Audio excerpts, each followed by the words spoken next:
two. Hello, ladies and gentlemen. I'm Eduardo Del Boya, and I want to welcome you to In the Crosshairs. Today, we have a very esteemed former colleague of mine, Alan Kessel, who spent 40 years in the federal government. His last assignment before retiring was Assistant Deputy Minister for Legal Affairs at the Canadian Foreign Ministry. He brings a wealth of knowledge and experience. And today we want to discuss the Palestinian question and where is the world heading. Alan, welcome. Great to be here, Eduardo. Good to see you. The first thing I want to talk about is this whole question of a two-state solution. We often hear leaders say that the only solution to the Middle East is a two-state solution. We hear that often from our own foreign minister, Melanie Joly. And I wonder if that's naivete or it's apropos anti-Israel. Does it reflect the reality of the world as we see it today versus a world of 1967 when the UN resolution on a two-state solution was passed? Is there any possibility of the region settling on a two-state solution? Given your experience, and especially your legal background, how do you see this situation? Well, thank you. I mean, that's a multi-layered question, and clearly there's no simple answer to this. The reality is, Canada was part of the original committee back in 1947 of the UN that came up with the two-state solution. Back then, we were committed to it, and our commitment never changed and never wavered from a two-state solution. What, of course, we saw in history was that the new Israel accepted the two-state solution following the vote in the United Nations, but the Arab population of then Palestine wasn't allowed to because they were invaded by the Arab states around the corner. So, fast forward, the interesting part that I always ask is who in the Arab/Palestinian world is asking for a two-state solution? I'm reminded by President Clinton at the time when he had his Camp David meeting that, in fact, Arafat got 97% of everything he'd asked for, including in the West Bank, East Jerusalem, and Gaza. And then he reneged on that. So I would like to hear anyone within that environment actually asking for a two-state solution. I've watched throughout my career the Israelis taking part in trying to create a two-state solution because there was this mythology that you could get peace. If you gave land, you could get peace. But I think since October 7th, the whole concept of land for peace has maybe gone out the window. I can't presume what the Israelis would say and do now to answer that question. But just as an observer, the land for peace thing hasn't worked very well, and it's changed the dynamic forever in that environment, or at least for the next 10 to 20 years. Interesting. Yes, you're absolutely right. I hadn't focused on the Palestinians, but on the fact that nobody asked for a two-state solution. But it seems to be the Western world looking for an escape hatch and looking to force Israel to do something that is not in anybody's interest, especially not the Palestinian interest, because what they want, as you say, is a Jew-free Middle East. Yeah, it's not a two-state solution they're looking for. It's a no-Jew state solution. And this is because, the West has this wonderful concept of if only you could find the middle ground and only you could bring people together, that reasonable people would find some compromises. Well, I don't know how you compromise with a genocidal religious caliphate, which is Hamas, and many of the Islamic Brotherhood that are behind this particular endeavor, and particularly also with the Iranians being the sort of spider in the web trying to control these various aspects. So I think we have to re-examine where we're coming from and where our interest lies. And this, I think, is the most important question. Where are our interests as Western democracies in Europe? I was thinking that there are two existential battles that are going on in the world today. One is in Ukraine against Russia. After um, Russia invaded a democratic country, and under the pretense that there was a genocide going on, and that they were protecting those individuals. And of course, it was bogus. The West clambered on slowly. I mean, it was absolutely abysmal how slow it was that the West clambered on in support of Ukraine. Finally, we're sort of there, but not enough. And the other existential battle is the one in Israel, Middle East. And in both of these cases, we have particular groups or countries that are fighting Western battles, which are in our interest to win. Because think of a world where Putin actually succeeds in Ukraine, or even a version of success in Ukraine. I mean, remember that Ukraine was at the end of a number of other endeavors by Putin, and I'm reminded by so many people is that Putin told us what he was going to do, and we should have listened. And it's the same as with what's going on in the Middle East. Hamas has told us what they're going to do. They have a charter that says, wipe out Jews, and they are linked with another, nihilistic group.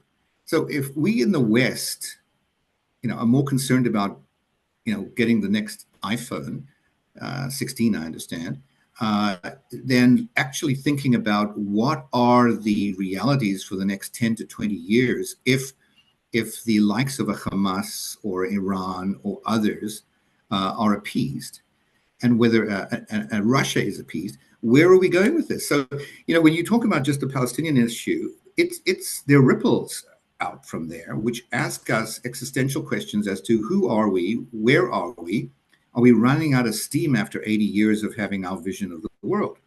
So, you've opened this Pandora's box of interesting subjects, Eduardo, and I think if more people were thinking about it like you are, we would have a more comprehensive discussion.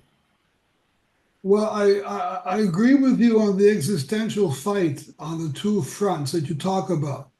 I see what I've seen since October the 7th is municipal leaders in Canada, municipal police forces in Canada, siding with the massive Islamist protests and going against anybody who stands for Canadian values. Police arresting people waving Canadian flags, but not arresting people waving Hamas flags. In London, the situation is precarious.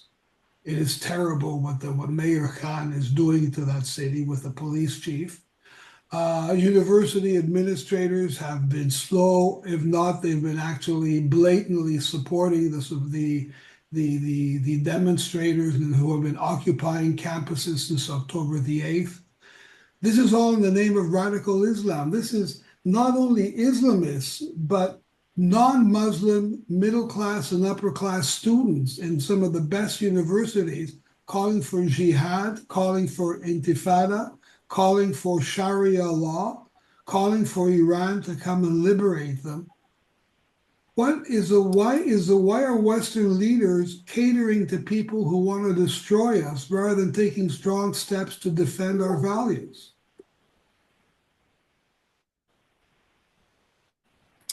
Well, that's a very difficult question. I am the child of a refugee father and grandparents from Nazi Germany.